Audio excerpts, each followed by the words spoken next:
Zim and boom, everyone. It is February 15, 2019. It is 5:30 on the East Coast, and we are live.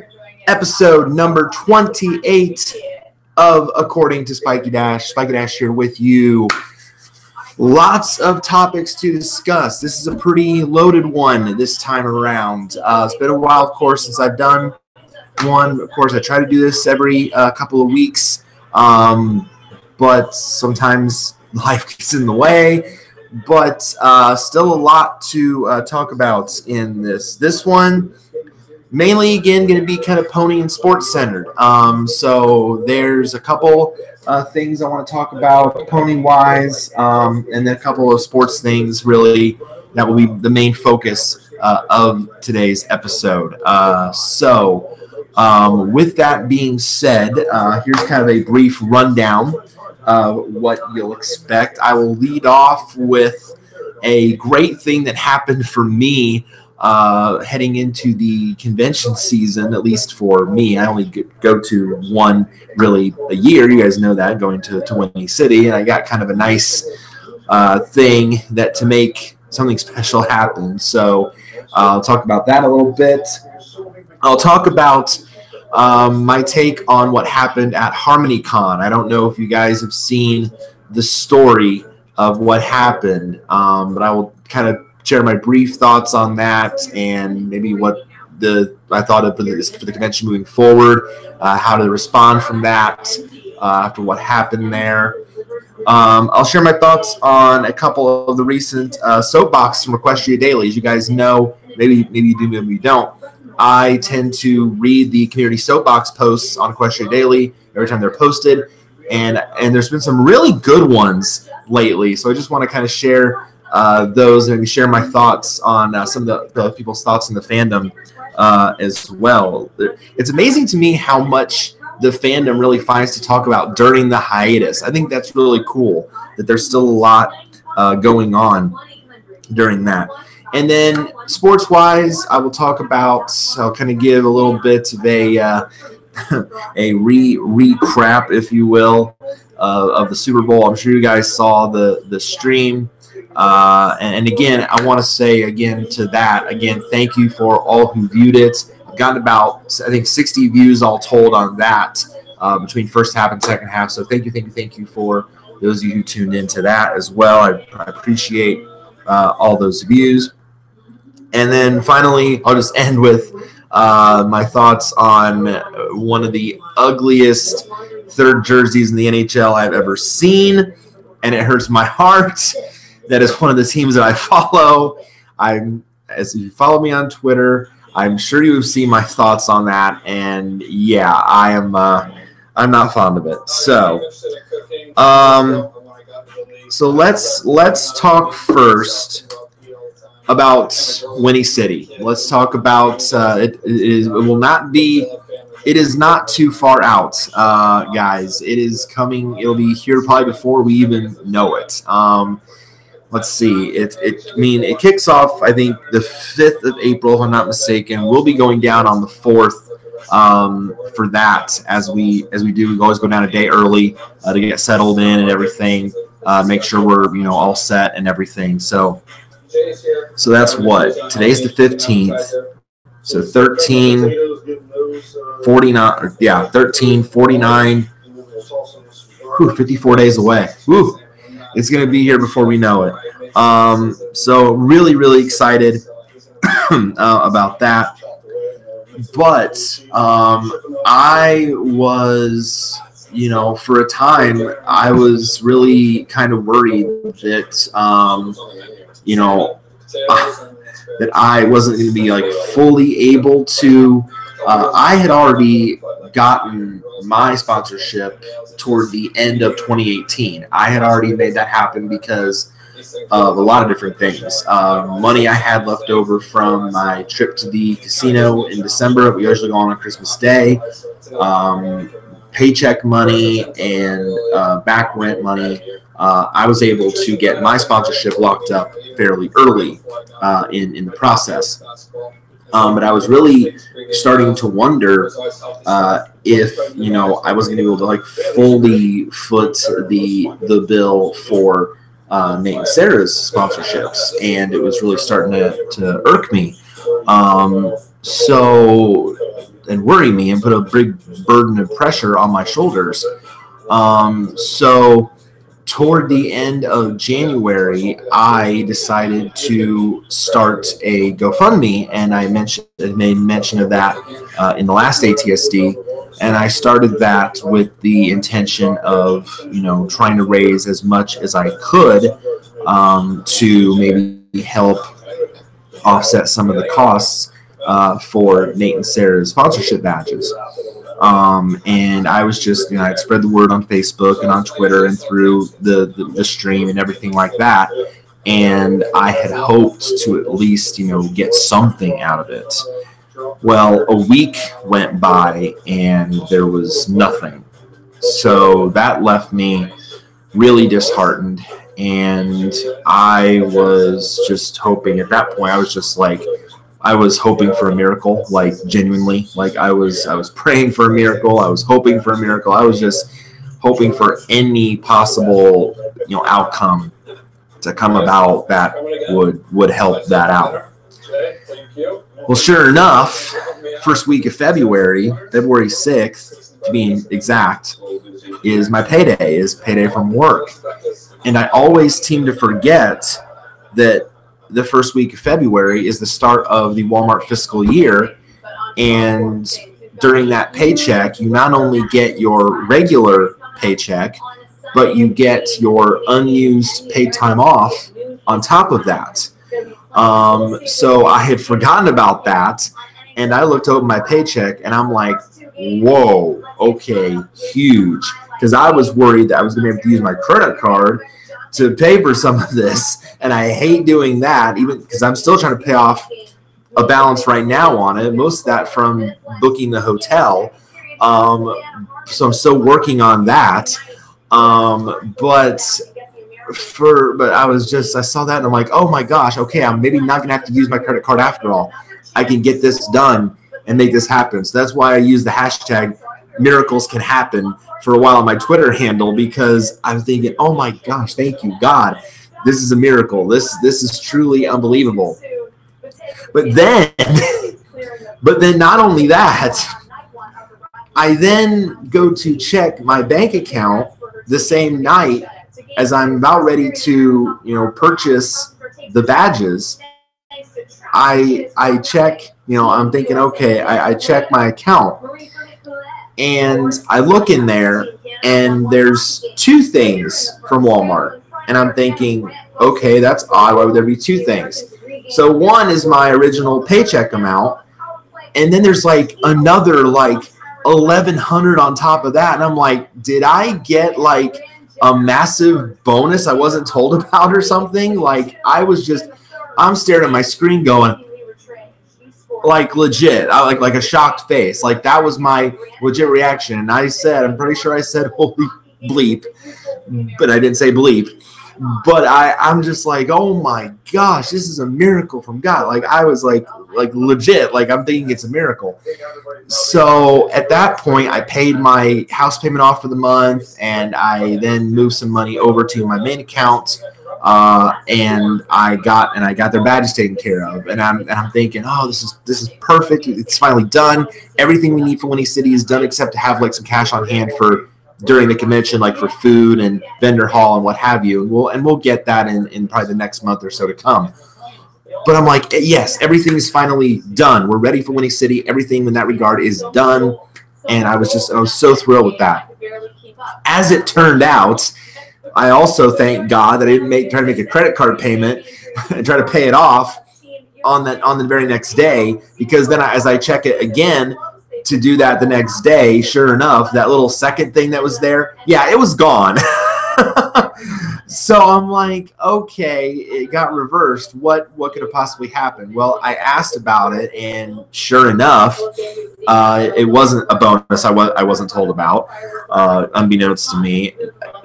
What apparently had happened was they apparently tried to either like double pay me or confuse me with somebody else. Something had happened, some error in the system had happened to where that ended up in my account somehow. So I don't know. Humans aren't perfect. Technology is not perfect sometimes, and mistakes can happen. So I guess in the end, I'm thankful that I didn't touch, because I had enough at least to cover their badges. I had enough to cover my house payment. So I at least had out of my paycheck, I at least had enough to cover all that. Without even touching the second part that apparently was not meant for me or not supposed to be in my account. So I thanked God for that too. I said, thank you for Walmart realizing the error, realizing the mistake, because I would have felt absolutely horrible if I had not known that was a mistake, that was an error, and that it shouldn't have been there, and I touched a part of that. I would have felt absolutely terrible. I would have felt like, oh man, what can I do to rectify that? Because my guilty conscience would have kicked in right away. Everything that's moral inside my Christian mind, it's like, oh no, I would have not felt good about that at all. So I'm thankful. Not only am I thankful that I was able to get a nice paycheck and take care of that week, but I was also thankful in the fact that Walmart realized their mistake and took that out before I could even get a chance to touch it. So I'm just glad that whole situation worked out the way it did. I still consider it a bit of a miracle because, again, I was at that point, I was really desperate. I was like hoping for some way, any way to make that happen. And I'm just thankful that thankfully that week was the week that I got the really good check. So I was just really, really thankful that it was able to be taken care of the way that it did. So yay on that. I was very, very thankful for that. I can also announce regarding Winnie City. I can also actually say, because they've already made the announcement from Winnie City personally, from the convention, the first 3 guests of honor have been announced. And since the theme is Midwest Adventure this year, you've obviously got to get some very adventurous characters and their voice actors or actresses, in this case all 3 are actresses, to take part. Well, not only have they got Equestria's most advanced explorer herself and adventurer, Daring Do, Kiara Zani, is going to be there. Brenda Critchlow is going to be there, the voice of Zecora. And she's been to a lot of previous conventions, so really cool that they were able to get her.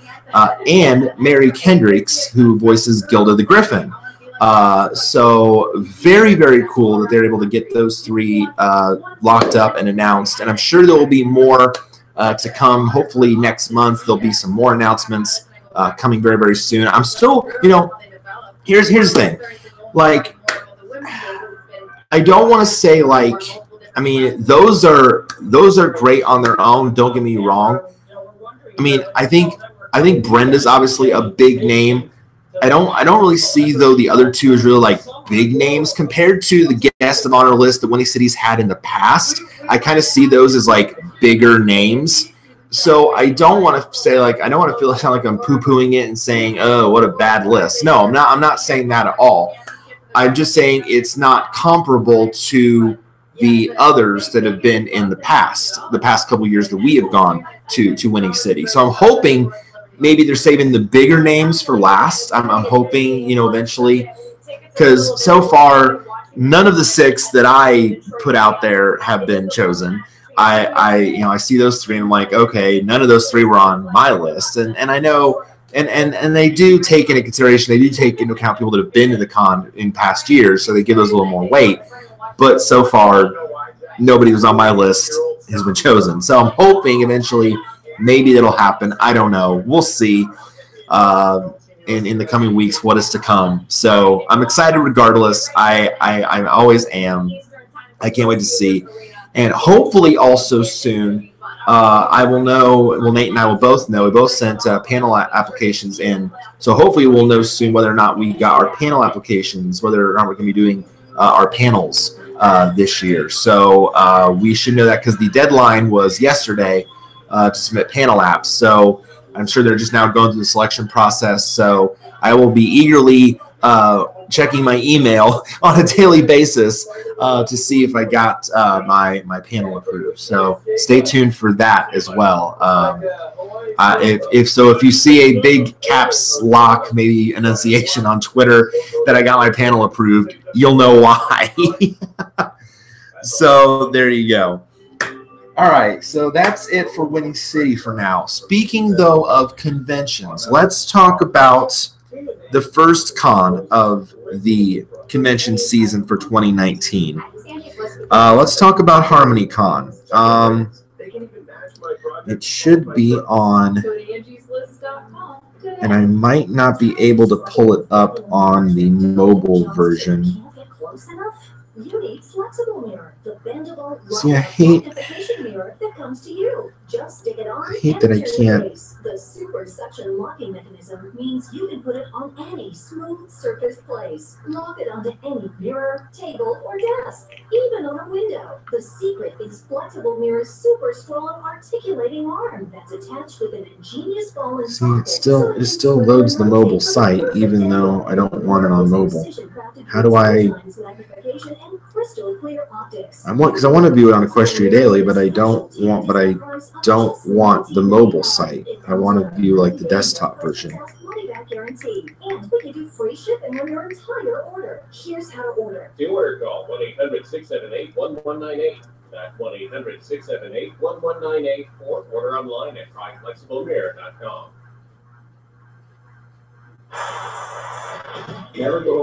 Desktop site. There we go. That's what I'm talking about. So you can change it in your phone setting. Okay. That's what I wanted to see. Now there still should be a way to view older posts. There we go.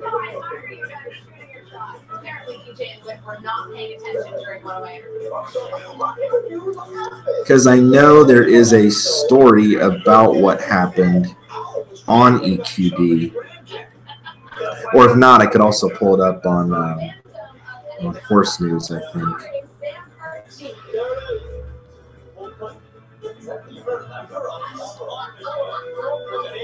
I hate how the font on this is so small.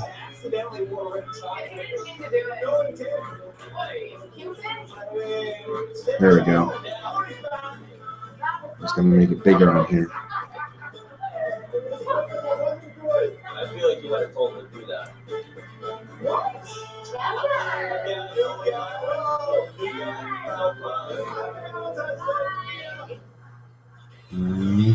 Always a good time. We keep things interesting on this show, that's for sure. No, just silence from you guys. Dang it. All right. I may have to pull it up on another site. Because I can't get it to pull up on the EQD website. On the dish of the day, we asked at the top of the show who our viewers thought would finish with more points at the end of the season, Nikita Kucherov or the Tampa Bay Lightning in the standings, and Nikita Kucherov took this poll by a very wide margin, 77%. Or maybe if I Google it. Numbers, it came up with Coach. Do you guys agree? Yeah, I mean, they kind of work hand in hand. If this team is going to get that high points, I can spell Equestria, right? Total points, then Kucherov's going to have a lot of points along the way. So I agree with that. There we go. And you go ahead and slice it. And besides, all right. So here's the story from EQD. So for those that don't know about HarmonyCon, HarmonyCon is the new convention that was brought to Dallas earlier this month. I don't want to say that like it replaces Nightmare Nights. I mean, Nightmare Nights is one of the most obviously successful conventions this fandom has ever seen. So I'm sure that's not its intent to replace it, but it's still held at the same place that NMND was, at the Crown Plaza there in Addison, Texas. So So clearly there was a lot of, hype surrounding it and that kind of thing. But then they had an event happen on the first night of the convention. First off, someone had pulled the fire alarm. It says here, so that happened. Apparently everyone was moved to the courtyard Marriott across from the Crown Plaza while police and firefighters sweep the area.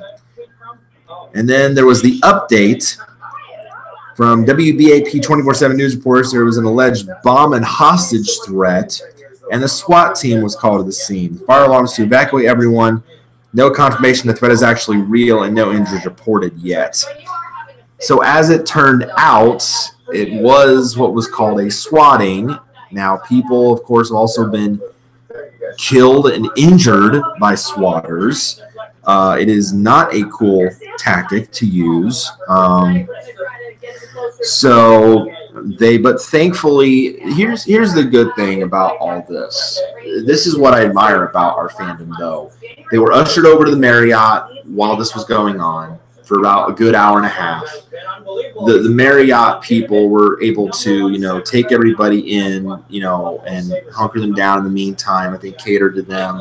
And the fandom the community just came together in that moment. Like, they weren't going to let that one moment, weigh them down the rest of the weekend. Like, they still enjoyed the rest of the weekend.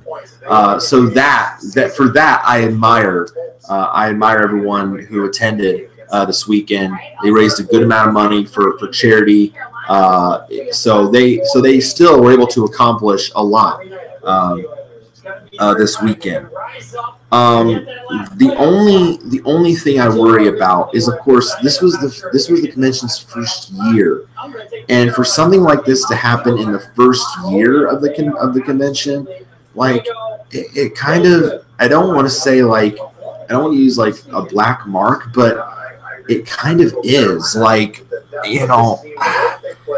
This is starting to kind of become a regular thing. And even though Nate and I weren't there when it happened at Winnie City 2 years ago, when they had to evacuate the Hyatt because of an alleged bomb threat, it was this is starting to become a more frequent occurrence. And I know there are going to be people out there that are going to try to take this fandom down. Well, they can try all they want. But clearly we have shown time and time again that if we remain strong and together, we can get through anything. And again, I admire everyone who was there that powered through it.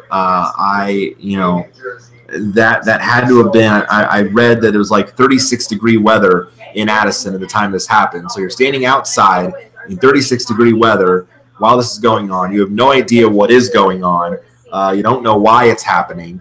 Then you're being told, okay, now we got to go over to the Marriott, and you're just staying there for who knows how long until whatever it is goes on. And then you read what happened, and you're like, oh, geez, not another one.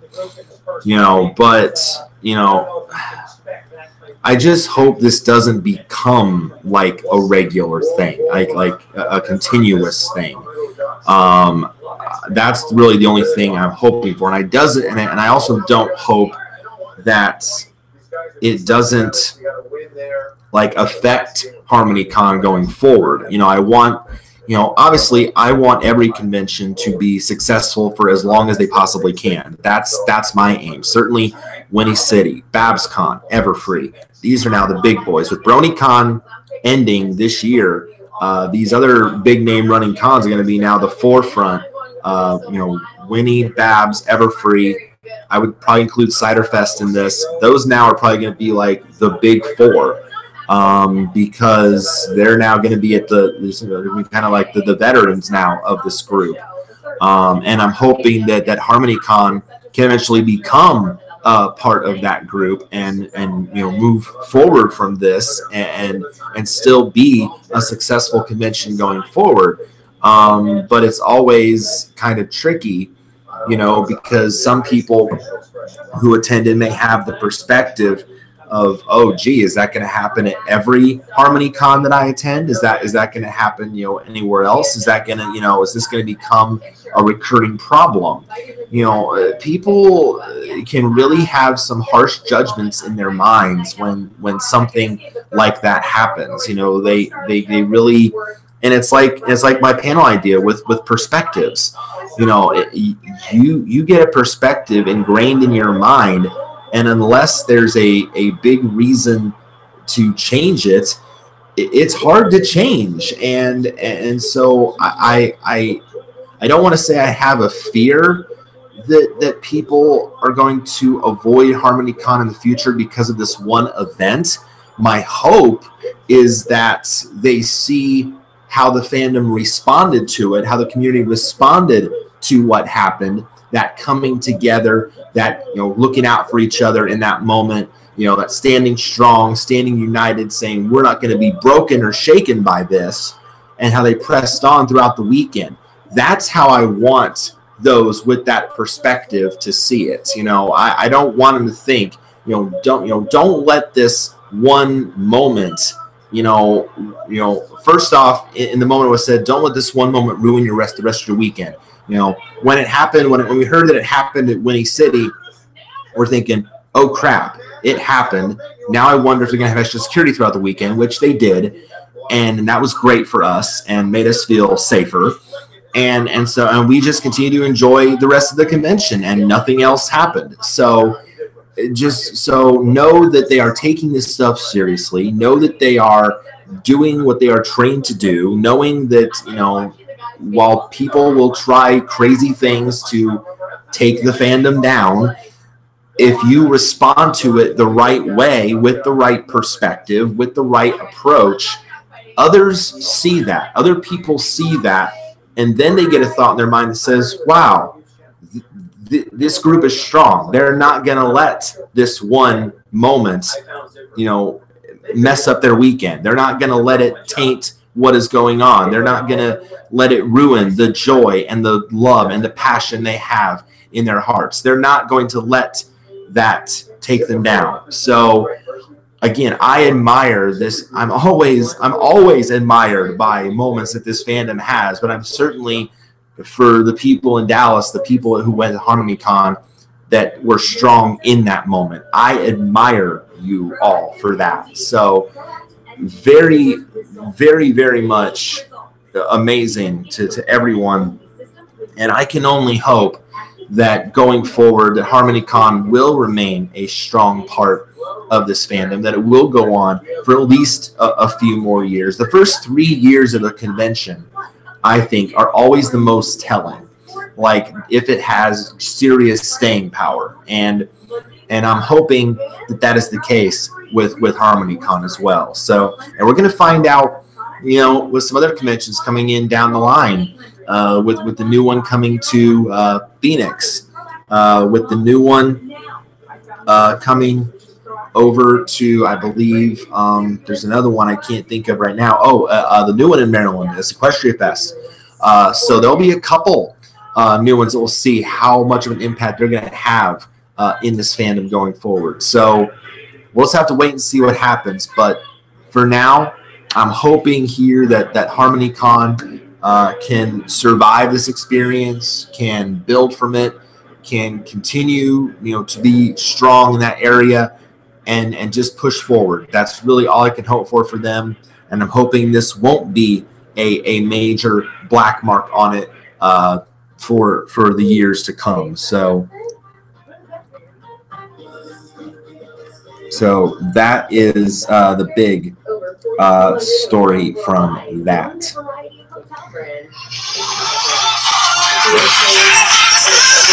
Not now, I'm streaming. All right, so moving right along, moving on to, let me see. Oh, wait. Let me see if I can pull up the soapboxes on here. I should be able to. Dang it. Wrong thing. The body relieves congestion from allergies and colds naturally by flushing out allergens, mucus, dust, and germs. I used to get so congested. The Gavage cleans out all the stuff that makes There we me go. miserable so I can breathe again. Okay. Yes, and Gavage.com. You'll love that clean nose feeling. Let's see. I think we'll do the most recent one here. Yeah, we'll do the most recent one here. The most recent soapbox that was posted. Let's see. This had to have been what, last Tuesday. It's every Tuesday now. It used to be that they did soapboxes on Equestria Daily on Tuesdays and Saturdays. Now they've moved it to just Tuesday. So we're gonna look. I'm gonna look at a couple of these, and again, kind of share my thoughts on these as well. So headlines in this one: theories of unicorn horns in Equestria, communal bathing in Equestria. That looks interesting. Elements of friendship, possible G5 or EQG movie. That one to me sounds the most interesting. The surprise significance of season 5, and fan pandering versus story. There's a couple really good ones in here. There's a couple really good ones in here that I like. All right, so this one I think is still the oddest. Communal bathing in Equestria. In many parts of the world, bathing has always been a communal act. The Greeks, Asians, Swedes all practice it for various reasons, be it religious purification ritual, or whether they serve as community centers to bathe and discuss art, music, or politics, but not so much in the modern world in major cities like the U.S. Now, especially within the Anglosphere, we're used to showering at home alone as they function in plexiglass containers in the fastest means possible. With the amount of Greek mythos behind MLP, along with the very strong presence of community interaction, given all the festivals and press for togetherness and friendship, you'd think communal bathing would be common in what seems we've seen of the ponies getting clean. But strangely, this isn't the case. Sorry, Nate. Yes, Nate, I'm still streaming. Twilight is shown to have a bathroom and a tub and bathes alone in the episode of Feeling Pinky Keen, as does Rarity and Isn't the Main Thing About You, and Trixie and Father Knows Beast. The only instance we see of communal bathing is in bridal gossip for medicinal purposes. So why do you guys think ponies, being such a close-knit society that really thrives on interaction, bonds, community, and friendship, don't have communal bathing? That's a really interesting take. Like, I don't know. Maybe they again just kind of see it as like an inner sanctum, like personal time, like they don't want. And maybe, again, that's kind of the thing, the fact that maybe Hasbro doesn't want to have too many, like, romantic relationships in the show. They don't want, us in the fandom to think, okay, these two are in the same room bathing together, so we ship it. We'd probably come to that conclusion on anything like that. So maybe that's why Hasbro does it. That's my general thought. Granted, we make so many ships in this fandom, I think I've lost count. How do you mean how long I got, Nate?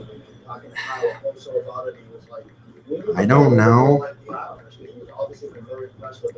I got 3 topics left.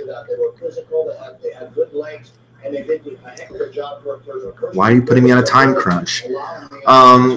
So yeah, I just think that's definitely an interesting take. But yeah, I just think that maybe shipping purposes. That's the only reason I can think of why Hasbro doesn't want that to become a more communal thing. Since we have to create so many ships in this fandom anyway, I don't think they want more possibilities opening up. So that's the reason I can think of for that. Okay, this one interests me. The elements of friendship, possible G5 or EQG movie. And I think this is, okay, I thought at first this involved the students, and I read later it's not. As many of you may know, there have been images for these toys showing both the MLP and EQG main 6 together. So that's interesting. One thing that catches my eye on this package is the elements of friendship logo on the package, and it gave me a thought. What if, quite possibly, the logo is a name for either the next Equestria Girls movie or Generation 5?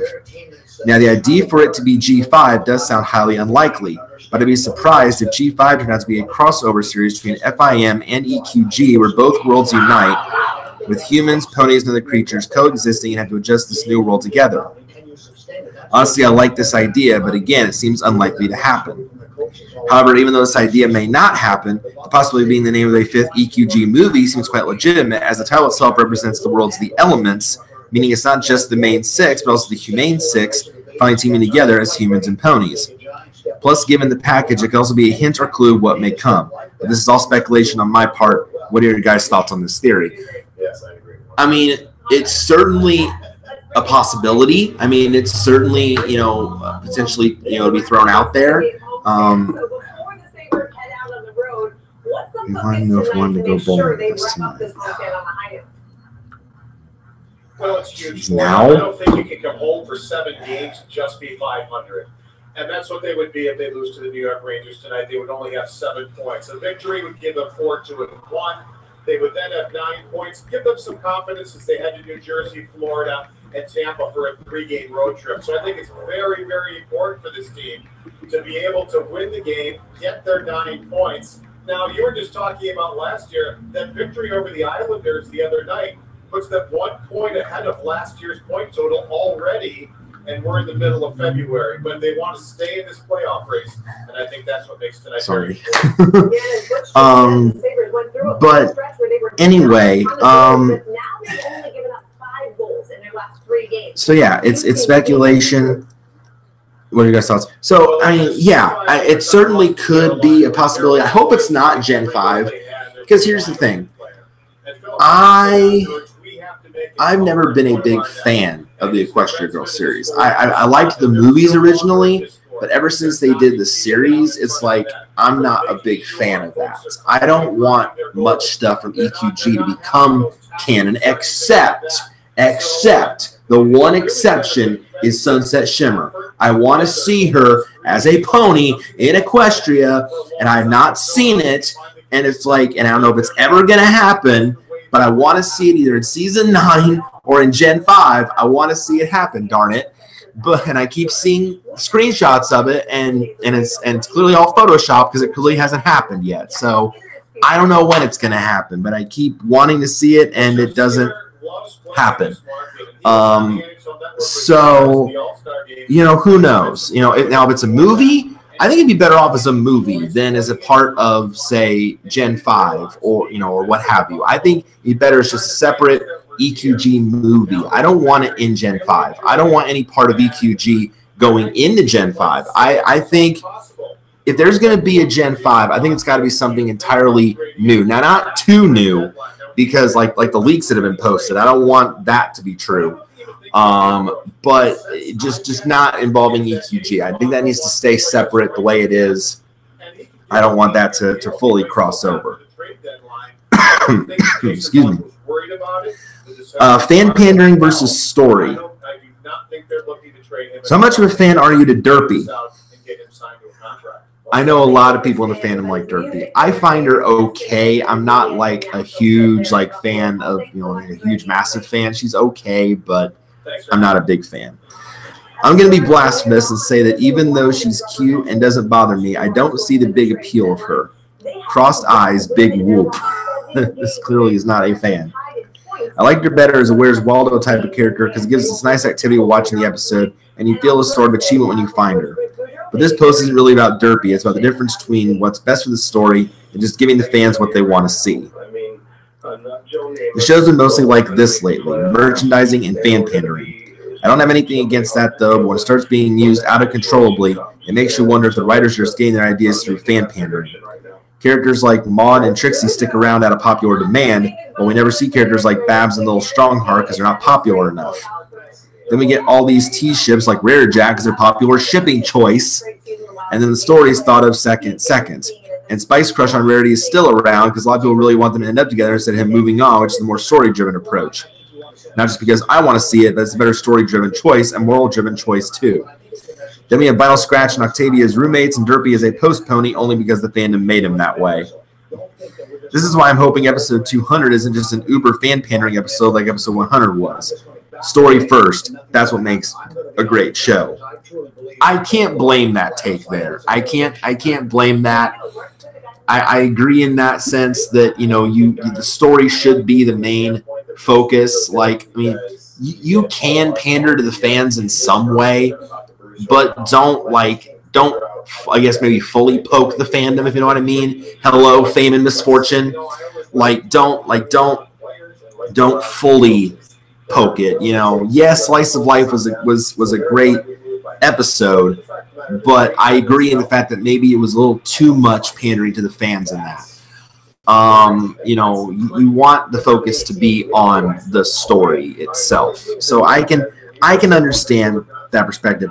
Now, do I think that I get the vibe from this take that maybe this person thinks that there's too much of Derpy in the show? Do I think that? No. I don't think there's like an oversaturation of her in the show. I don't think it's gotten to that point. Yes, we're seeing her, I wouldn't say a lot more often. I would say more occasionally than what we used to see of her. But I don't think there's an oversaturation of Derpy in the show. I don't think, you know, background characters, secondary characters, that's what they're called. They're not main characters. We don't see them as often as the main six or Starlight or Spike or, you know, what fill in the blank, what have you. So I don't think there's an oversaturation of this character. So that's when it gets to that point, then you're kind of getting into fan pandering. But I agree in the fact that I don't want that to become, again, the main focus of an episode, or like I said, episode 200. I want it to just mainly be story focused. So I can see where Flare Gun 45 is coming from here. I can understand, you know, that perspective. So I totally get that. The surprise significance of Season 5. It seems more or less official the upcoming Season 9 will in fact be the last season of FIM, although Hasbro has not confirmed that. With that in mind, it seems Season 5 can now be considered the official halfway point of the series. This is actually quite fitting when you really think about it, for Season 5 was a season of transitions, changes that would stay with the show throughout its second half, such as the Cutie map coming into being, leading to the friendship missions, the Cutie Mark Crusaders getting their Cutie Marks, and of course Starlight's introduction to the premiere and the Reformation in the finale. While it's most likely is simply a coincidence, it's doubtful any of the writers imagined there would be 4 more seasons after this one. It's still a very well-timed coincidence when you stop and think about it. No, that Lord Blue here is right. That actually is kind of a well-timed coincidence. If Season 9 is in fact the end point, then the fact that we had so many defining moments in Season 5, yeah, that's certainly a good perspective to have. I can totally understand, you know, with all that happened in Season 5, and that's why I think Season 5 is one of the better seasons. Not just because Best Pony we made her debut in it, and then Reform in the end. Well, okay, that's the major reason, but there were a lot of outstanding moments in Season 5 that made that season. So yeah, I can agree with Lord Blue there. I can understand where the significance would come from, considering if it is the back true halfway point. I can understand where he's coming from. That's not Nate, that's Walmart. And then finally, theories of unicorn horns in Equestria. This is by Moonlit Stones. Something has gotten me thinking about the horn of a unicorn and what makes them work on a pony who wields it. What uses besides magic powers could it also do, and what is a horn made of anyway? In some mythologies, a unicorn's horn, which is actually called an alicorn, interestingly enough, is made of a crystalline enamel like its hooves, but considering how Tempest's horn was broken off a scene in the movie, it may not be so. I may consider it to be like the horn of a narwhal made from ivory, or a rhinoceros horn made from keratin, a tough protein which also makes horse hooves. For magical properties, a horn can be useful in many ways. It is said that the horn can purify water and be used as an antidote against poisons. Unfortunately, in pony lore, unicorn must have a cutie mark that allows them to do these powerful tasks like any other pony. If the horn is broken, it may be used for these purposes, although the pony's magic will be explosive. Maybe. These are a few many theories about unicorn horns we may or may not get answers to in the future. Yeah, again, that's a really good. Again, that's really you know, even using historical references. I like that. You know, and again, we may, and you know, this person, Moonlit Stone's right. We may or may not get answers to that in the future or not, but certainly it's interesting to think about, you know, how the horns work in Equestria, and how Tempest was able in the movie to do that explosive magic, even with her horn broken. How was she able to do that? That's definitely interesting. And also, again, a character needs more explored more is Flurry Heart, because remember, she was born an Alicorn, and she's so powerful. How is that possible?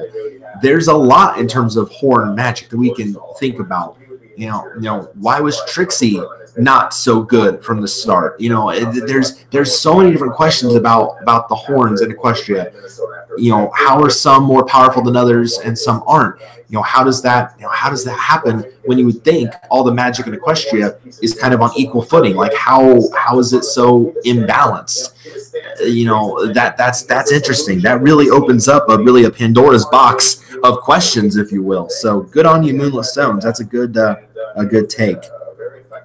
So yeah, I just wanted to share my thoughts on a few of those. Whoa, hold up. We got some news on here that I might have to talk about. Oh, hello. New My Little Pony movie announced, planned for release in 2021, guys. Look at this. Hasbro movie slate. Check that out. MLP, right there. 2021. So the New York Toy Fair is underway, and with it comes new announcements for Pony. At the investor call this morning, Hasbro's announced another feature-length MLP movie is coming up with a scheduled release year of 2021. It will be a 3D slash CG animated movie, and as of yet, it is unknown if the movie will be G4 or G5. Hopefully we'll get more information in the movie soon. So, wow, guys, that's big news right there. So that is something that we'll definitely pay attention to over the coming years. So 2 years from now, in 2021, we're getting another Pony movie already, guys. Wow. And we thought the first one was hyped and great. Who knows what's going to happen with this one in 2021. Although, you know, they said it's unknown if it's going to be G4 or G5. Well, if season 9, which is going to be airing this year, is the end of G4, then you would think more than likely it'll be involving G5. But again, we don't know for sure. So we'll definitely have to keep monitoring that as time goes on. All right, last two quick stories, sports related. If you guys watched the Super Bowl stream, you know how disappointing that was. At least if you're not a Patriots fan, the recrap that was that game. I mean, it was really bad, guys. It was one of the worst ones I've ever seen, I've ever watched. It was a defensive struggle. And it really was only, and I knew it was really over when the Patriots scored the touchdown late. I knew right then and there it was over. I switched channels then. I knew it was over. So, yeah, really, no one was talking about the game after the game was over. They were talking about how bad the halftime show was. And Adam Levine taking off his clothes and taking off his shirt.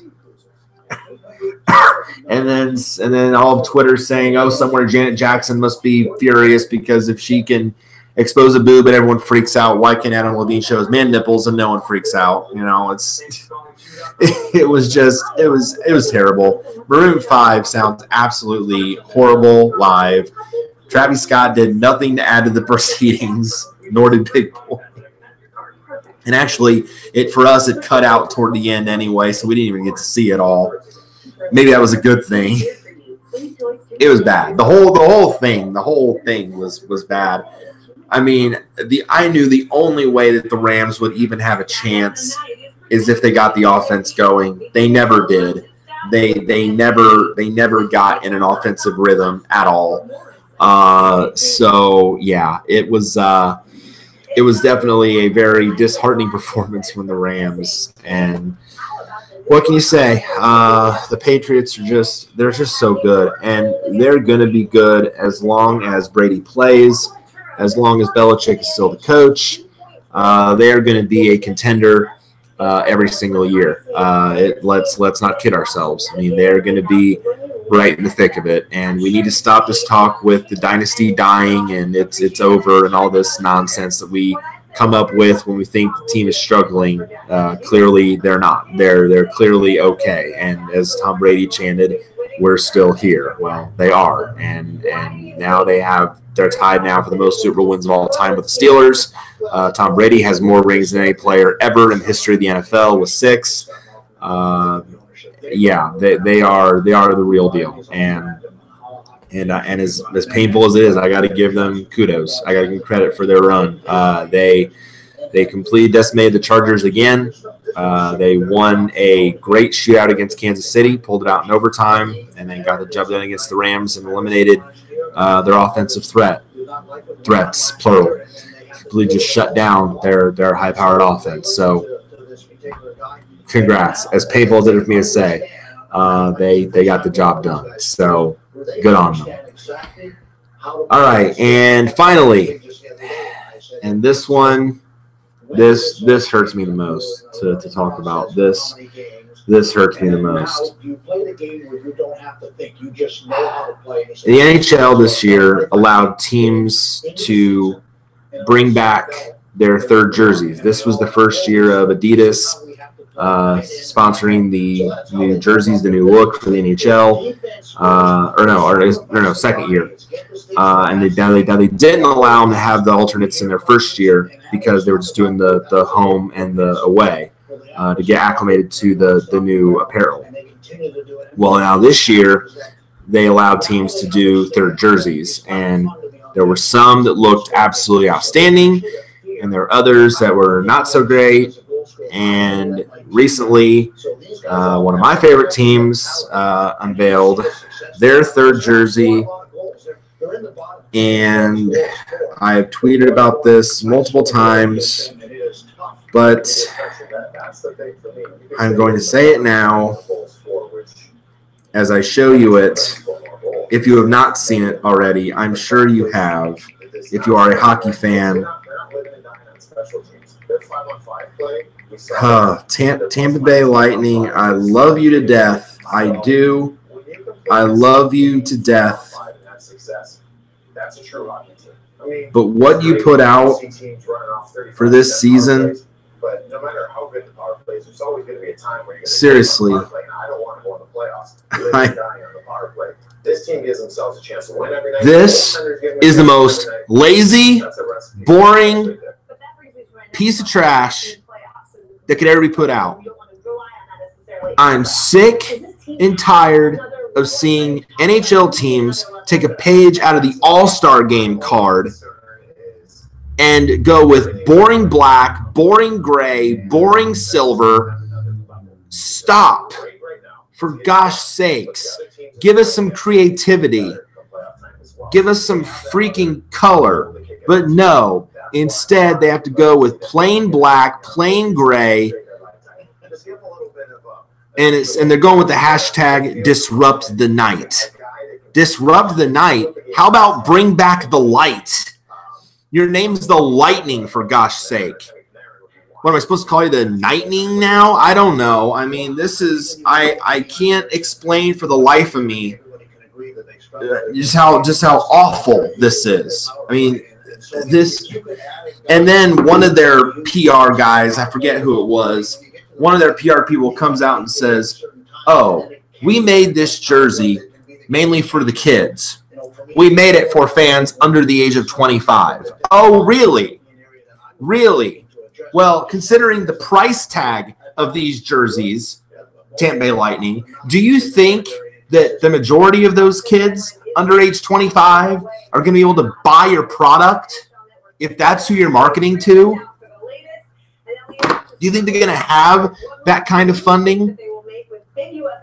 The major audience that buys this stuff isn't kids.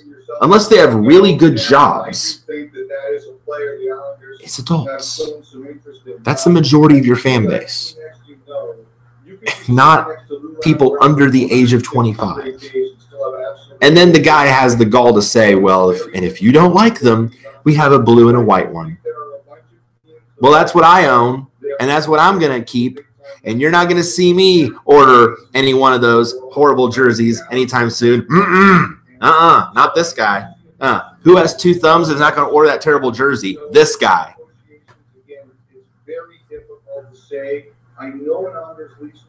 When are you going to be at the grown-up table? You know, when you know, there are so many other concepts out there. There are jersey concepts on the internet, on aesthetics, on other websites that are way better and far superior than that. There are just so many other choices you could have gone with. What about the third jersey from a couple years ago? From I think it was like 2014, when you had the bolts across the jersey and you had the black with the blue stripe. I loved that. That was a great concept. You know, or you know, something, or if we're going to go throwback, the old Tampa Bay Lightning logo with the Tampa Bay and the lightning bolt in the center with blue and black. That would have been cool. You know, just something. You can have black in it, just not all black and gray. That's just dull. You know, at least, you know, give us some creativity, give us some uniqueness in it. You know, make it eye-catching, make it like something that somebody's going to lay money down for. But no, they don't want to take that route. They're gonna wear these garish things for every home Saturday for the rest of the season. And quite frankly, I hate to say it, my personal hope is that the team sucks in these. Maybe that'll make them rethink their marketing strategy. I think they need a new marketing guy. Clearly, the main guy was out of the office that day. They came up with these. Because I can't fathom how bad these are. You know, and if you like them, if you want to wear them, okay, more power to you. But not everyone agrees, you know. And that's the great thing about this country. Everyone has their own opinion, and don't have to agree, you know. And if you think they're cool, then okay, you know. But I will definitely not be among that group. I can't do it. I don't think I am one that embraces creativity, uniqueness, you know, being outside the box a little bit, you know, just, you know, doing something that no one else would even think of, you know, trying something completely different. And you know, and just doing a black and gray concept just seems like you know, just put it on the wall, just put it there. Okay, just here's just a black layout, little gray drippy things along the side, and logo in the middle, and the numbers are hard to read, and bam, there you go. Like you were in a hurry that day and you decided, okay, we'll just throw it on the wall and boop, done. You know, let's go get lunch.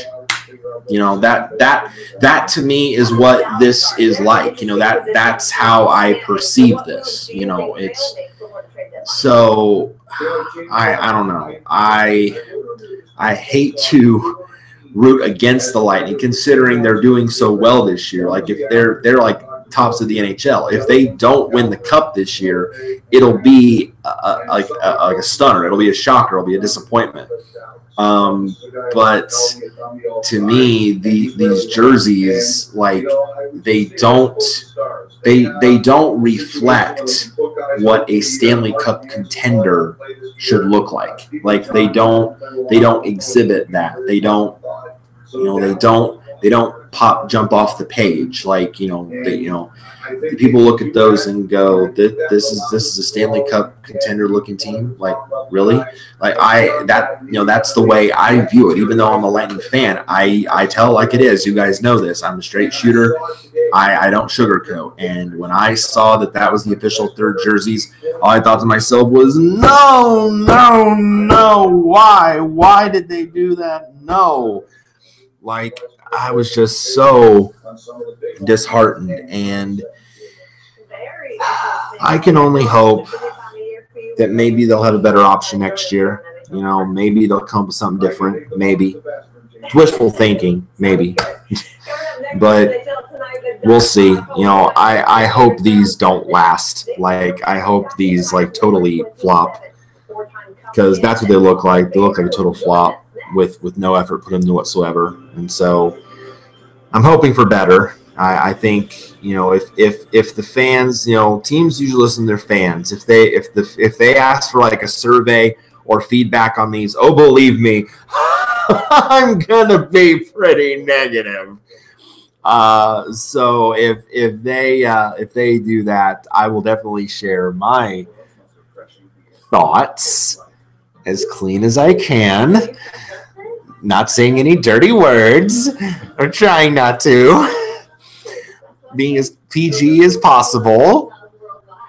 So, but at the same token, sharing my true beliefs. So, I hope for better. I really do. I hope for better for them and for, you know, more better design in time to come. So, that's what I'm hoping for. So, other than that, guys, I think that is it. I went about a whole hour. That's really actually really good for an ATSD, because usually these are a lot longer than that. Just again, thank you guys so much for, again, your views, your subscribing. It means so much to me. You guys again like my content, so thank you.